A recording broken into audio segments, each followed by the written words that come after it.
Hello, I'm Cindy Arenberg-Seltzer, President and CEO of the Children's Services Council of Broward County. Welcome to a special one-hour edition of Future First, Focus on Broward's Children. We are very excited about today's show because it focuses on the extraordinary efforts underway in this community to help our young people succeed. Too many young men, especially African American and other minority youth, are challenged to find their way in the world without positive role models, while facing odds often stacked against them. This can lead to risky behaviors, bad choices, brushes with the juvenile justice system, incarceration, and sadly worse. Some of these challenges are institutionalized and complex, but others can be addressed with coordinated, immediate solutions which will yield positive results. For example, study after study shows that positive role models can make all the difference in the direction a youth's life will take. But sadly, very little media attention is focused on successful minority male role models, or females for that matter, at home or in the workforce. That's why today's show will focus on local efforts to highlight those positive role models, reduce barriers, and galvanize community action on behalf of our young people. We have a distinguished panel today to help us look at these issues and help us solve the disparities that currently exist, and direct us towards a system that will allow for greater black male success, from reduced risk of infant mortality and incidences of abuse and neglect to academic success and ability to be a productive adult. Joining me are Fort Lauderdale City Commissioner Bobby DuBose, Michaelle Pope, Executive Director of Broward County Schools Student Support Initiatives, Florida State Representative Shevrin Jones, Reverend James Crunch Melton of Mount Olive Baptist Church, Sheryl Woods, President, CEO of the YMCA of Broward County, and Rosby Glover, the Executive Director of Mount Bethel Human Services. Later, we will have an opportunity to hear from Mr. Martin Luther King III, whom I recently had the honor of interviewing on this subject during his recent visit to our area, courtesy of the YMCA of Broward County. Well, what a great panel for this conversation. Such dynamic people who are really helping in this area. Representative Jones, I want to start with you because in addition to your public role, you're spearheading some very important initiatives close to home. Yes. Can you talk a little bit about your LEAD project? Absolutely. I run the Lead Nation program where we train youth and young adults in social entrepreneurship, leadership, and critical thinking. We've been in existence now since 2006. We have a 100% high school graduation rate amongst our students, and 98% of our students go off to a college or university or some type of trade program. Here in Florida, we do promote Florida schools. Yeah. Along with that, we have the South Florida Youth Summit. Last year, we partnered with Florida Atlantic University and some other community organizations, and we brought in about 3,000 students for a 3-day action workshop, we call it. And even till now, we still have our follow-up workshops that went along with the summit. This year, we have our second annual coming up on March 29th and 30th, where we'll have Soledad O'Brien and CNN will be coming in to do their series on Youth in America that they're going to team up, and we're excited about it.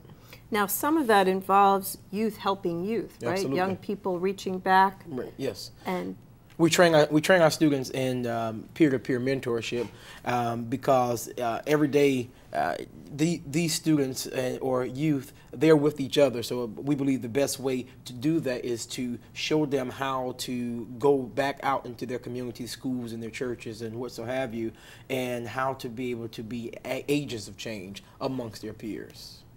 And Reverend Crunch? Yes. I think you're also helping young people figure out how to be good mentors for each other. Am I right? Absolutely.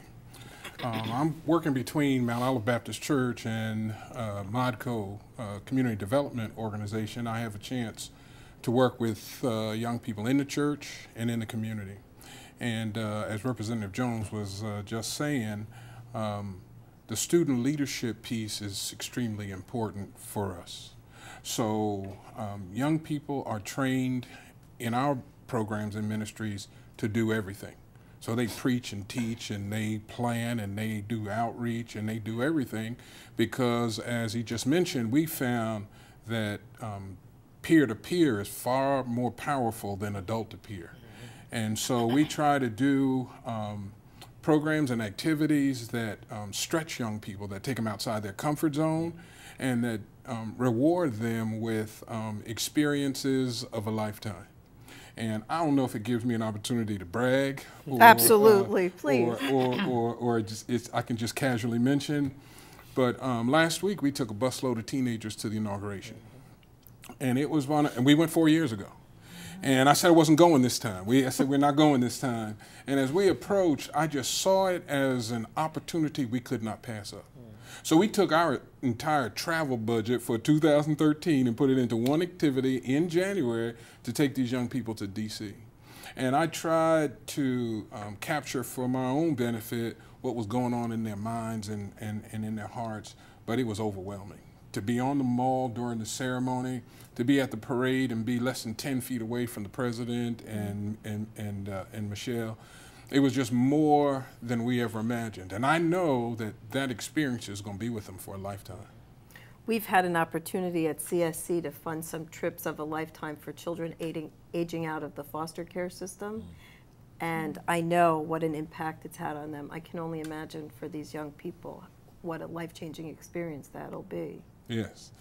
I think one thing, if I might say, that was even more powerful was that we took these teenagers on this trip, but they were actually host to a group of 8 teenagers from Belle Glades, Florida, who never could have gone on their own. And so we've been partnering with them and working with them through student leadership training, and we were able to bring them, which added even more to it. That's awesome. And Commissioner, I know this is a passion of yours. You are a role model yourself. You're showing what great community service and giving back, but you're also working to reclaim your young people.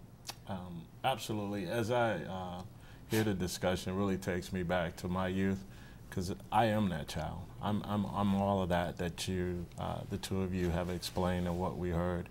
And I always tell people, someone took the time for me, so I make sure I take the time. So it's my personal testimony, what just a couple of minutes a day or a week or out of a month, out of a year, really makes the difference in an individual's life. I feel to whom much is given, much is required. I have constantly been involved in different activities, and now that I am the district commissioner from the very same community that I was born and raised in, it's really personal, and I love going back. I love going back in different capacities. When I do a career day, I know the effect that I'll have on these young folks. I have so many stories, but I remember one. I was talking to some young people, a career day at Walker Elementary. I live right across the street. I live 3 blocks from the very place that I called home when I came out of Broward General Hospital. Those green apartments, they're all around Broward County, but that's just the essence of where I started. So for me, having the opportunity to go on to college and come back to my community and make a difference, and I always tell them, if I can, you can. And when I tell them, listen, I live right across the street, so I see and hear you guys when you're playing, and it just meant so much. So there was a couple of days later, I was standing outside and I saw some kids riding their bike, and one of them said, "Hey, that's our commissioner, that's my commissioner, he lives here."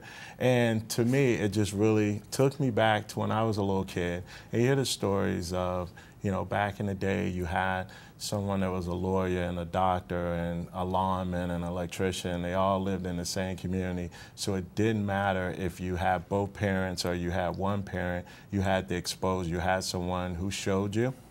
And you can see, hey, this person lives by me, and you have someone who took the time to really reach out.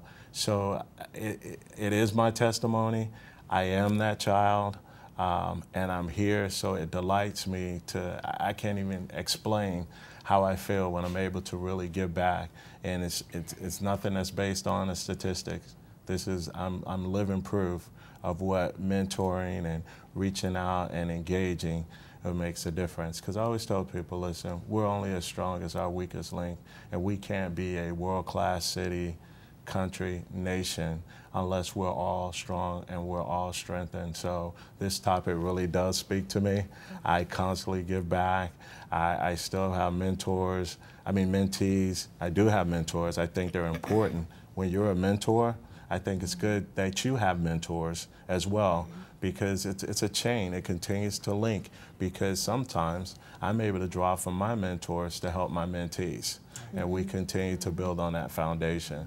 So you're right. I'm so passionate about this. I'm so excited to be here. I just think this speaks volumes, and this is the way we really move forward in our community. And you have so many different stakeholders here. I mean, this is just, I love it. You have government, the private sector, public sector. And if we keep continuing this dialogue, I tell you, the future is going to be so much brighter for all of us. Well, and if we can find more people like you who will stay in their community and really give back. And Reverend Glover, Rosby. Rosby's fine. Rosby, you're really reaching into the community now and saying, come back, let's claim our boys, let's put a stake in the ground that we want to make this community a great place. For the past 19 years, we've been in that particular community. The 33311 zip code actually has the highest number of everything that's negative. Highest number of child abuse and neglect, highest numbers of substance abuse, highest number of domestic violence issues, and highest number of single-parent households, mainly female single-parent households. We want to make sure that the kids in that community recognize that even though they may have some difficulties in the past does not define them. So we want to make sure that we provide programs that works with the families. Our motto is building families, changing lives. We want them to understand that it is the family unit, so as the family unit goes, so does the community. If we can make sure that our men, and I have a passion for men, if our men step up to their rightful position as a family person or head of the family, then a lot of the problems that we have now, we won't have anymore. And that's why I'm so excited that we can have this discussion about the need to get men involved into the lives of our children, particularly as mentors, because as we know, a lot of them don't have fathers in their home. I was in the community, I'm always walking the community, and was walking the other day, and one little kid came to me. I was passing out flyers, and I said, give this to your father. I'm having an initiative at my church, and I want to make sure that the fathers come. He said, Father, I don't have a father. He's not here. And that touched me. It touched me. He said, he's somewhere. I said, oh, well, we got to make sure that you have a mentor. Because he said, I want to go. I want to get involved. And it's just so happened that we were having a youth event a few weeks later, and we were able to invite him and the rest of the community there to make sure they understand that even though they may not have a male role model in the home, there's someone in that community that's willing to help, just as Commissioner DuBose has said earlier.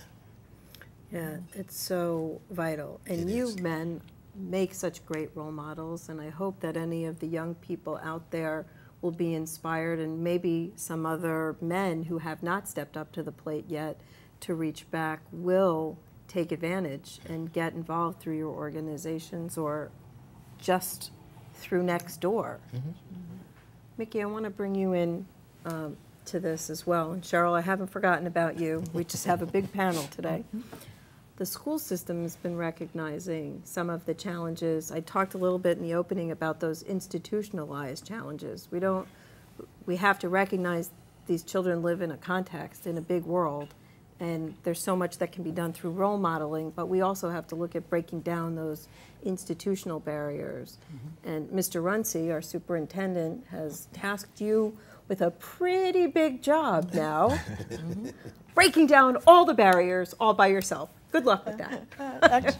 Actually, not by myself. However, when Mr. Runcie first came in, as he was looking at student achievement indicators across the district, he realized that we had a huge achievement gap. And specifically at the bottom of the achievement levels, were our black male students. And he called me in and he said, we need to do something about this. And he wanted to do something that would have strong, broad impact for our black males. So he created the Black Male Success Initiative, which he kind of laid out that he wanted it to not only impact the students around their academics, but social emotionally, and to also reach out into their home lives and in the community. So this initiative really is comprehensive in that we are working with our black males within the schools and within the classrooms, but also taking that across zones so that we have impact as they matriculate from elementary to middle to high school, and then reaching out to the community for support, for input, and developing a program or turning the curve for these students and changing outcomes for them across sectors. So right now we're in planning stages and we're looking at several mentoring pieces. We're looking at mentoring, peer mentoring, taking the model that we already have in place, our Mentoring Tomorrow's Leaders, where our students who are 11th and 12th graders are trained to mentor incoming 9th graders into high school, looking at the specific indicators around those that are coming in and catching them up front. These are students who themselves were mentored, and they've come through the program and have done well as a result of that mentoring, and so now they're reaching down and working with students coming in who have indicators that show that they may not make it to graduation, so we're catching them there. Another leg of our mentoring piece involves intergenerational mentoring. We've said, and we know the research tells us that our males, and particularly our black males, many don't have the role model at home. So we really want to connect them with men and as well as women who have gone through similar events in their lives, who understand them, who are part of their community. So right now we're also recruiting mentors. So I want to put it out there that we are looking for mentors, and we'd like to have every black male in the system who needs a mentor with a mentor. We're working with Big Brothers Big Sisters. We're working with the Children's Service Council. We're working with many organizations in Broward to help us put all of the pieces in place and to change outcomes for our black males. We are so proud to partner with you on that because, of course, we want to ensure the success of all of Broward's children.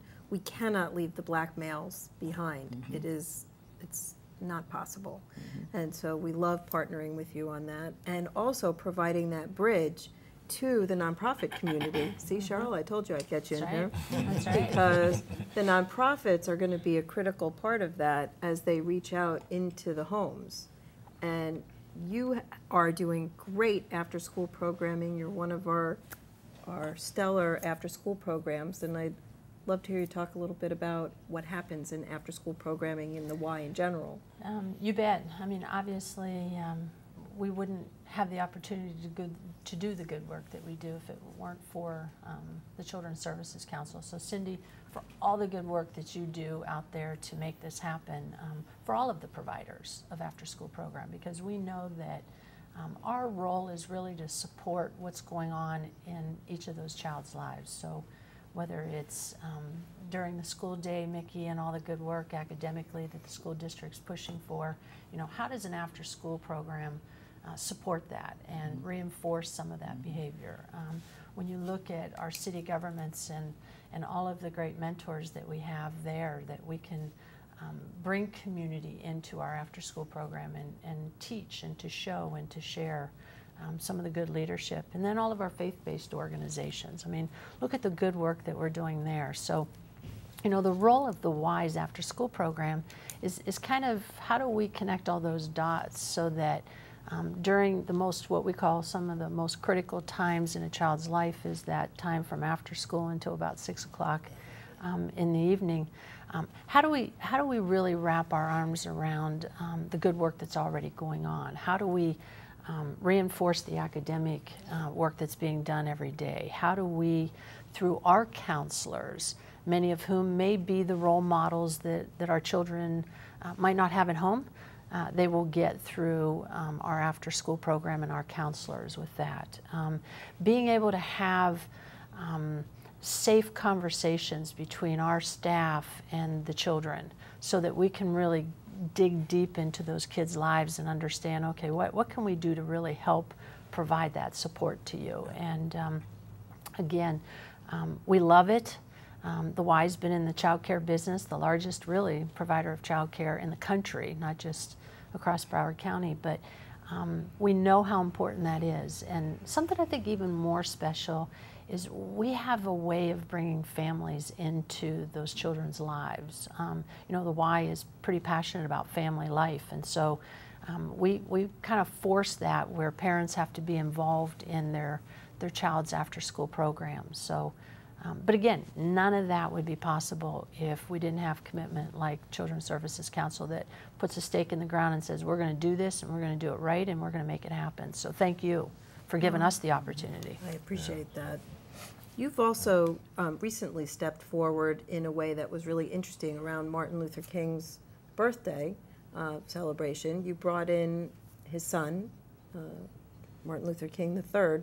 Why did you think it was so important to bring him to Broward? Wow, great question. A few things. That was our 9th annual Martin Luther King Inspirational Breakfast.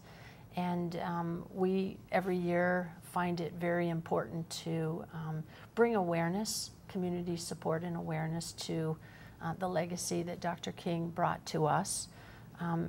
To dream, but to understand that we still have a lot of work yet to do in both our adult life as well as our children's lives. But you know, we had a committee and we said, okay, what are we going to do this year? And we fortunately had some access to Martin Luther King III, and what an inspiration he was to come in and talk about, especially during this year when President Obama was going to be reelected and go through the inaugural process. But what an inspiration, you know, talking about what his life was growing up as a child and the importance of love, the importance of male mentorship, the importance of community support, the importance of intentional programming that needs to go on, all of those things. So when we invited him here, he was obviously very excited to be coming and speaking on behalf of his father and his family. But when you listen, and then let's take a step back a second and realize that, you know, the Y as an organization was very involved in the civil rights movement years ago. And so this was nothing unusual for us to do. It was actually something that comes pretty natural, was to bring community together and to let go of, you know, all the things that differentiate us and to bring commonality to who we really are as a people. Well said.